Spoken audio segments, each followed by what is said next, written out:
right, we are in session. This actually worked this time. So Yay. I think we're good to go. So good. Jessica and I were laughing, like every time we do this, it never gets easier. The whole custom STMP, whatever. We're getting better at technology, so that's the good thing. One day we'll have it down. Right? Oh my goodness. Well, let's chat. So I know I missed the last one, so thank you for holding down the fort last time. I caught that nasty crud that was going on and it put me out. So I'm excited to be back. Yes. Yeah, Yes. I think randomly had ChatGPT ask a bunch of questions. And so just like, all right, we're just going to roll with this and see how it goes. And Perfect. hopefully somebody enjoyed that. Yay. Awesome. Well, today we're going to talk to you about why you're not closing more deals. I think what I've been seeing with people that I've been working with, because I also do coaching as well, is people obviously saying, "Kimmy, I want to make more money. I want to have more sales. I need more accountability."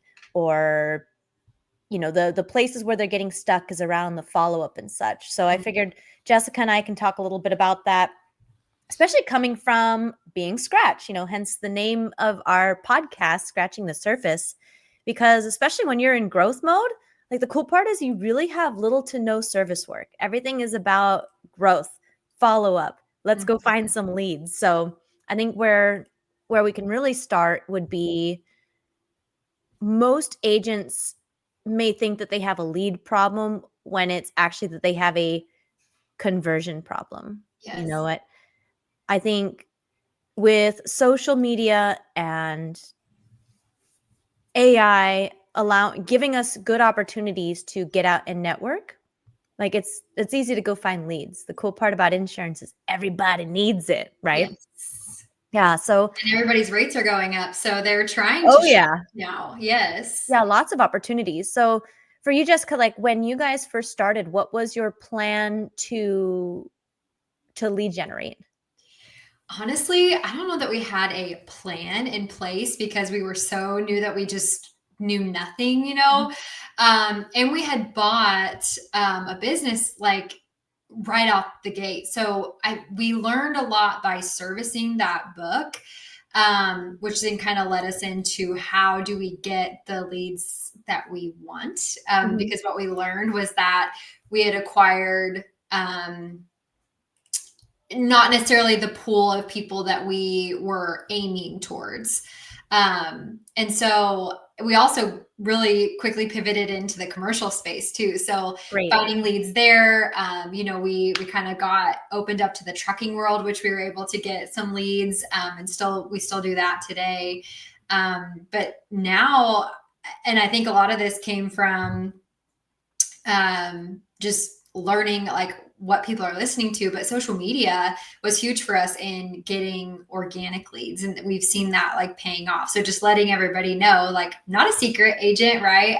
Yeah. This is what I do. Here I am, and being able to just generate them that way, I guess, from like having that. But we've never used like any of the lead gen that's out there. We haven't used a whole lot of it other than just within like the commercial trucking space. So I'd like to kind of see what your experience is with that too. Yeah, absolutely. I think what really helped me was in-person networking. This was before the world shut down, right? So we'll go back to when I first got started, is attending networking groups and finding the ones that provide a lot of value. Mm. Especially if you live in like a smaller town or a town that, everybody knows everybody, you start going to these events and they end up being the same people. Yes. Pros and cons to that. Pros, you're now in front of those people multiple times if you continue showing up to these networking events. The other thing is sometimes the people that do show up to every networking event, I call them professional networkers. They don't do anything else except for go to happy hours, Yes. So Yes. what I learned from that is as I gained momentum in networking, I ended up starting my own networking group and turned it into more of a mastermind than anything. So that way we could actually be providing value to each other. We talk about referrals, they'd come naturally. I know a lot of groups like BNI, for example, they expect referrals. They they even talk about that during the meeting of like, hey, how do we do business together? Send 2 referrals. You get kudos for doing that. I think where the real value comes from is the masterminding, ideas that you can bring back to your business. Yes. And also, actually, I just had this conversation with someone yesterday about the importance of networking. Is my goal was to go meet a whole bunch of people. And while I knew that I may not do business with them directly, I knew that there may be an opportunity to refer them to somebody else or learn about their business and just connect them with somebody, even if it wasn't a referral for business necessarily. Like a Yeah. really cool story I have, this is actually back when I was a captive agent. I had a gal who called in and said, "Hey, Kimmy, I'm going to be late on my bill. I can't pay them this month." And it wasn't like her. So I was like, what's going on? And dug a little deeper, come to find out that she just lost her job. And I was like, oh, girl, Gosh. what are you looking for? What kind of skills do you have? And she said, I'm really looking for admin. And thank goodness I had just had a conversation with an HVAC contractor that I know that to this day hasn't been a client. So actually, reminder, I need to go call him and work on that. Never been a client, but I knew that he was looking for some in-office staff. So I connected them. It was amazing. She actually ended up getting the job, could pay her bills, and everybody was happy at the end of the day. But that couldn't have happened if I didn't do the networking that I did. Yeah, I love that. And because honestly, in that situation, it didn't necessarily benefit you, but the relationship that you already had made with this person had benefited her in something other than, insurance or whatever it is that you're doing, which I just Exactly. think is so cool and is going to, again, set you aside from everybody else. Mhm. Just this week, I had somebody that I have a trucking account for, and they do have some issues with like FMCSA, and they asked if like I had any options for that, and I was like, actually I do. Like, I do have a referral company to send you to that can help you with all of these things. And so that just felt really good. Not just, I don't just sell insurance, I have all these other arsenals of things that can help our clients out, which is just amazing. Yeah. Awesome. So one of the things that I wanted to ask people who are listening is to ask yourself some questions about your sales process. Kind of do a self audit, so to speak. You can ask, where do you typically lose people in your sales process? Mhm. Is it maybe you're following up too consistently, or you move away from it too quickly? Or my favorite thing recently that I've been talking about is we are literally problem solvers. We're looking for how do we help the person on the other end of the line? And I think a lot of us go straight to solution. We've got these products for you, and not really figuring out what that other person needs. Obviously they need insurance. We know that, right? They're calling us for that. Mhm. It's required by law in a lot of areas. With that, we want to know like, what's important to them. And it goes back to that whole consultative selling process. And Mhm. actually, I was just talking to Heath over at Insurance Town about on his podcast about this exact thing. He asked if I thought, what were the pros to having a captive background? And I said they literally teach you consultative selling from the get-go, because when you have just one product, you you have to be consultative because your rates could be the worst out there. And I think as independent agents, it's easy for us to get spoiled by trying to sell on price. Maybe it's changed a little bit, in the more recent years, but it's a great reminder to just continually practice role playing, practice getting up to date on consultative sales skills. Like even this morning, like I practiced a call before making it, just to one, be sure I was ready for objections that could come up. And it's interesting because I went into it assuming there'd be objections, and there weren't. So it was But kind you of were a, ready for it if there were. yeah, I was ready for it for sure. But it was a good reminder of like, uh, if you show up confident in your presentation and you tell them this is what you need because this is what you told me the pain point was, like they're Mhm. gonna sell themselves on it. Yeah. Yeah. No, I love that. And I think that it's really important that, we are ready, like when we go into something, even if it is a phone call or an in-person conversation, of being confident, and then also kind of confidence in what maybe you don't know. Because, Mhm. somebody asks me a question, I don't want to just tell them, oh, I don't know the answer. Like I would say, hey, I don't know that, but I'm going to figure it out for you. Which I really had to learn in the beginning, because I kind of had this false like sense of, what do you call it? Like when you're trying to be something that you're not, I guess. Like Mhm. I felt so like I didn't truly understand everything that we were doing quite yet, but I'm having to almost act like I am, like fake it till you make it a little bit. Sure, yeah. And just so now I feel like I'm so much more confident in what I'm telling people, because I learned how to, I wanted to learn everything. If I didn't know the answer to a question that somebody had, I was going to figure it out and then be able to have that for the future moving forward. Love it. Yeah, I think it goes back to that whole, if we view ourselves as problem solvers, it'll allow us to, let's say we do get stumped on a question of, hey, let's go figure it out together and Mhm. we can go learn together. I think people appreciate the honesty, when you do say, hey, you know what, this is a new question for me, or I like using the sentence of, hey, I haven't heard that in a minute. Mm. Maybe I haven't heard it at all, right? Yeah. Hey, Yeah. that's not a common question. Let's go find out together. Yes. Yeah. Yeah. I think some of the other big mistakes that I see agents make is going to be talking too much instead of listening. I'm 100% guilty of that. It took me a long time to make a statement or ask a question and then shush. Mhm. Like, just answer the question and not, like, add on. I feel like it's hard because a lot of times the answer to the question has multiple pieces, and so you want Mhm. them to understand what the answer is, but with the background sometimes too, and so I feel like I do that as well. You almost have to be like, "Sorry, I just threw a whole bunch of information at you, like, did I answer your question?" Right? Yeah. I think here's what's funny is like I my first introduction to sales was, they teach you to tell good stories. They call it story selling. So you Mm, get used to creating this very vivid picture for somebody, and it's a lot of talking. When it comes to closing, mhm. however, It's different. and having difficult conversations about maybe their renewal went up, talking less is absolutely going to be how you win that. It's going to be asking them a question and having them talk more, and then we shush and listen, because they Yes. often talk themselves out of the problem or they talk themselves into the sale. Yes. Mhm. Yeah, 100%. Yeah.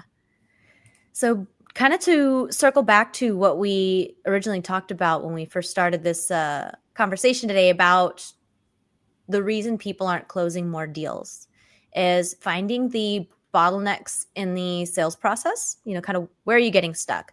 So, if you are someone that's using a CRM, you may have a pipeline report, or heck, even if you're using a spreadsheet, you hopefully know the status of where that lead is. Is it a lead? Is it quote sent? Is it closed? Did you lose it? Find out where in that status, in that process, that you're getting stuck. Is it getting the lead? Is Mhm. it just having those initial conversations? Is it sending out the quote and following up, or attempting to close it, in one call? So auditing the sales process would be a, great place to start. Yeah, we actually just had a conversation about this, like with the CRM. Is in my pipeline, I don't necessarily have a problem getting the referrals. I don't have a problem with the leads coming in. We do pretty well with that, and it's getting better and better as we go. And then quoting is fairly quick and all of that. We really get stuck in that, like, the quote's been sent or I've done the first follow up, and then it just kind of sits there, Yeah. right? And how do you get from that point to the closing, like you said? And I think there's so many variables where things can go wrong right there. For a long time, I was only just like, I would quote everything and I would send clients, like, or potential clients, I guess, multiple options. And I think it was very overwhelming. And I would, Mhm. if I did it by email, like, hey, take this, review, we can hop on a call if you have questions. But what was happening, I think, is they, one, were busy just like I am, and they didn't have time to review it. Or if they did, they don't necessarily know what they're looking at. They're overwhelmed by the amount of things that they're getting. And so then they just kind of push it off of like, oh, well, I'll deal with it later, or they just don't deal with it. And Mhm. then you're awkwardly like, hey, how are you doing? Like trying to follow up on them. And it just kind of gets lost in this process. Just last week, I had a couple that I had asked them, I said, they're local, which that is also a problem too. If I have people who obviously are not local, you Mhm. pretty much only have the phone or, phone, like email, whatever, to be able to have those conversations. But they were a local couple, and I said, I'd be happy to meet you, in person. And I sat down with them at their house for over 2 hours, and it was great. And Oh, we went wow. through all of their options. They had tons of questions, which I was able to answer for them, which felt amazing too. And I closed the deal that day, so that felt good. Of like, I just spent 2 hours here, but Amazing. I made the sale, and it was worth it. And I made, essentially a relationship with them too. So it was just, it's totally different dynamic. And it kind of made me switch. It's been so nice. Like, I work from home. And I love that. We've talked a little bit about this before, but I love to move into a hybrid like option where I have that face to face, because I think that is so important when you are able to have the face to face with a client. Like, I feel like it just sells yourself almost. So, like, you're in person, you're right there. There's a little bit more, I wasn't pushy with them. I said, hey, if you guys want to take a day to talk about it, whatever. And you could kind of tell they were like trying to figure it out. And they're like, well, let's just do it. Like, I was saving them tons of money. They liked me. Like, I sold myself, just being Mhm. there and being personable and asking all the questions or answering their questions. And it was such a different dynamic than even hopping on a phone call. So I loved that process. I missed that. I think you and I have talked about this before too. Just I miss having that office dynamic and hearing other people calling, because it forced me to call. I'm like, wait, they're kicking my butt. I better hop on the phone with them. I do. I miss that kind of bullpen setup. Mm-hmm. And actually, as we were talking too about the follow up process and CRMs, I would love for people listening to drop your favorite CRM or drop your favorite process that you're using now for follow ups. The beautiful thing about technology and AI is there's so many opportunities now where we can plug something into the CRM. And if we have the automation set up the right way, it will follow up for us. And it is fabulous. So, for anyone Yes. listening, please drop your favorite company, your favorite person that helps you with that. Share the love for anybody listening that does need help with that, because I think there's a lot of solutions and there's a lot of options to choose from. So would love to hear what everybody's using and working for you.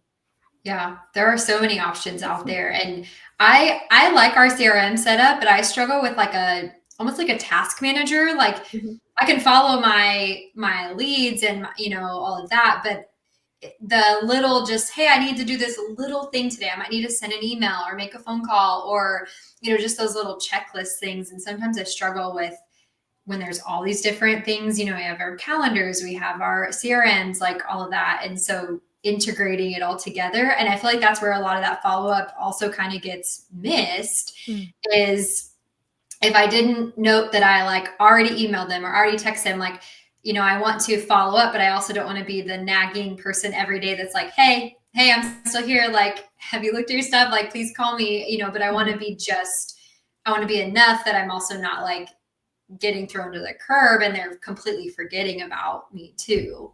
Exactly. Yeah, I think that's why when I was shopping for CRMs, I made sure, like, basically my criteria that I needed was if I was to call, text, or email somebody, I wanted that noted in the CRM automatically. Mhm. So I wanted one that you could do all three inside of that. And the piece that you're talking about like personal tasks, is actually one of my producers and I were just talking about this yesterday, so perfect timing. Mhm. He said the same thing. He's like, I'm really good about following up with clients, but when it comes to the tasks outside of that, I don't know where to put that. Mhm. So what we ended up doing was we created his own profile as if he was a client and put his personal tasks inside his personal profile. That's pretty smart, Quick actually. quick fix, maybe that's not Yeah. great, at scalability. I know there's several software might not talk to your CRM. Maybe it can with some of the automation technology there is. I know Mhm. Zapier's one. There's Gosh, if the CRM has an open API, in other words, it can talk to other things freely, Yes. I think you can mesh up other task things like Monday.com, Mhm. Trello. Gosh, there's so many options that it can get overwhelming. So yeah, anybody that's using something that's working for you rather than somebody new trying to reinvent the wheel, Yeah. let's see what tech stack you're using and what does talk to each other. Yeah. We And want to know what works. yeah, yeah, please share. Yeah, and the cool part is like everybody's continuously improving their systems too, and I expect that a lot of the systems that we do use now will have those added features, going Mhm. forward. Yeah, with all the AI and everything that's out there, I feel like eventually they're all going to offer a lot of the same things because if they don't, they're not going to be competitive. Exactly. Yeah. Exactly. So yeah, we actually already talked about automation a little bit, and some of the other places where people are getting stuck is, are we tracking the right activities? This was my favorite thing because, and I think you and I actually touched on this before as well about KPIs and looking at your lead and your lag indicators. I didn't know what the heck those were until I partnered up with a real estate company that's all they talk about every day Hmm. is their numbers. And I'm like, huh, this is interesting. At first, I was super annoyed about it. I'm like, let's stop talking about our numbers and actually go put them on the board. Come to find out, the reason that they talk about it every day is for accountability. You say in the morning what you're going to do. At the end of the day, we report back of, what did we do that day. Mhm. And everything was on a leaderboard. So everybody's activity was super transparent throughout the whole team. And again, this is why I'm saying I miss the office environment, is because it was fun to look up at that scoreboard. We had it on a big TV and see Mhm. where everybody's at. It helped you if you ever came into the office kind of in a funk, or for whatever reason you weren't feeling the fire. Mhm. Being around people and having that scoreboard was like, "Oh, I need to get my momentum going back." Like having a goose egg, does not feel good for sure. Yeah, it definitely gives you the drive. And I noticed the lack of that in being, home now, not around other people. Um, but something that does kind of help, like we have a premium tracker between like Mhm. everybody in our like bigger agency.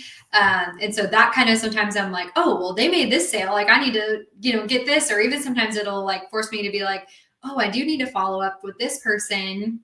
Like it almost kind of jogs like your memory of like, hey, I need to follow up here, and Mhm. does kind of force you to have that competitiveness. But it definitely is not the same as when you're in person and doing it right there. So, 100%. So one of the things that I learned from another agent, actually it was a real estate agent, because I asked him, I'm like, "Hey, what gets you to make that first call in the morning?" Because his business is strictly based on just how many calls out he can get. That's what he's measuring, is his mhm, calls.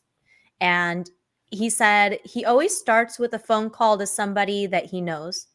One, it just kind of warms things up, and it gives you the opportunity to role play. And that's another thing that I miss about my old team, is we used to do that. We'd have role play days where we would, act out agent versus client, come up with fun objections. And what that did, one, it gives you the experience and you get better at being able to handle things quickly, but it also just got you out of that any fear to make phone calls, because now you just did it a million times, in a role mhm, play exercise. I think role play, it was also super helpful when you had to have hard conversations. So we did it with CSRs as well. Like somebody's rate goes up, or they're mhm, getting underwriter canceled, or insert the blank, whatever hard conversation you may have to have with a client, is how do we handle that? So we practice that in role playing. And the cool part about our industry, and I know we kind of harp on this, but it's because it's true. Like there's so many people that are here to help. Like if somebody wants to call, if you want to volunteer for this, Jessica, go ahead. But if someone wants to call me and role play with me, like let's go. I think that'd be super fun. It'll make me better selfishly, but really it's going to be this entire industry I've found is there's no hesitation to help other people. mhm. Where there's enough business for all of us, and by helping each other, like it's just going to make a better name for our industry as a whole. Yeah, and I feel like for the most part, even though like some of us are like technically competing with each other, like I feel like everybody is still there to like lift everybody up. Mhm, Like they want you to do better. Um, we used to do role play in like my prior like 9 to 5 job, mhm. and I hated it. And I hate role playing. I hate it. I just on the spot kind of stuff. Like it makes me uncomfortable. It makes me anxious, whatever. But I would do it because it did in turn make me better at my job, right?